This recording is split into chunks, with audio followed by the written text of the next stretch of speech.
tubuhnya yang mana menghasilkan cairan beracun yang bernama paedrin. Cairan paedrin adalah zat kimia yang dihasilkan oleh bakteri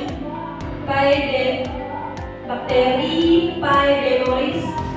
Cairannya berada dalam tubuh serangga dengan kata lain yaitu racun yang terdapat dalam tubuh kembang tomcat yang dapat menyebabkan iritasi pada kulit. Terus ada faktor penyebab gigitan tomcat, adanya kandungan racun paedrin dalam tubuh tomcat yang mana dapat menyebabkan iritasi pada kulit.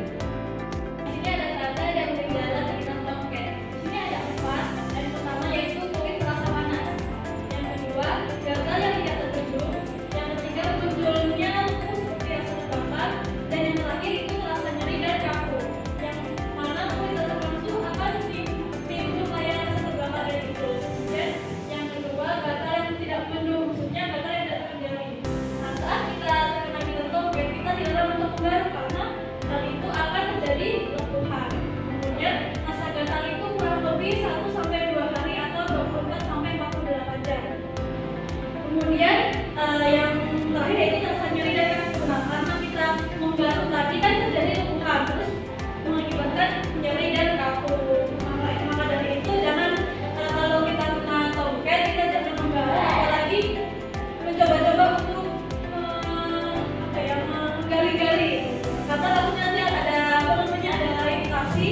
Nah, iritasi tersebut akan mengakibatkan kaku dan nyeri. Gitu ya. Jadi jangan digaruk-garuk.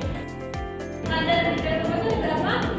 4. Yang pertama, kulit terasa panas. Yang kedua, gatal yang tidak membendung. Yang ketiga yaitu terjadinya lepuhan. Yang keempat adalah rasa nyeri dan kaku. Ini ada 4 ya. Selanjutnya yaitu terkait dampak-dampaknya dari si tomcat tadi. Tentunya kita itu nggak asing lagi, apalagi kita itu udah pernah digigit tomcat. Jadi kita udah tahu nih dampak-dampaknya. Yang pertama itu terkait dengan penimbulan iritasi kulit.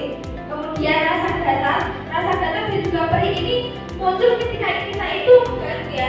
Kalau nggak digaruk itu nggak bakalan terasa perih. Kemudian yang terakhir itu terkait dengan pelepuhan atau muka yang melepuh. Nah, ini itu juga akibat dari garukan tadi. Jadi biasakan kalau terkena tomcat itu segera atasi dengan mengaliri air dan jangan dipegang-pegang. Oke? Dan seperti itu.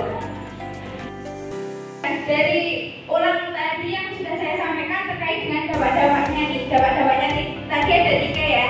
Berkesinambungan sama yang disampaikan Mbak Arum tadi. Yang pertama menimbulkan iritasi kulit, kemudian rasa panas atau gatal karena garuk, kemudian pelepuhan. Langkah agar terhindar dari gigitan tomcat. Yang pertama itu menjaga kebersihan lingkungan, kayak membersihkan semak-semak atau rumput yang biasanya ada di bawah jemuran kayak gitu. Dan juga menghindari tumpukan sampah. Yang kedua itu membersihkan dan mencegah masuknya tomcat ke dalam asrama. Nah, misalkan kita mau ngangkat baju dari jemuran, nah bajunya itu harus ditibas-tibas dulu, takutnya ada tomcat yang nempel di baju itu. Dan yang ketiga itu hindari kontak langsung. Misalkan ada tomcat, jangan langsung diinjak. Nah, harus pakai alat yang ada di sekitar lingkungan itu. Jangan langsung pakai tangan juga. Nah, coba review langkah-langkah agar terhindar dari gigitan tomcat. Yang pertama tadi apa? Menjaga Kebersihan lingkungan. Yang kedua, mencegah masuknya tomcat ke dalam rumah atau asrama. Yang ketiga itu menghindari kontak langsung.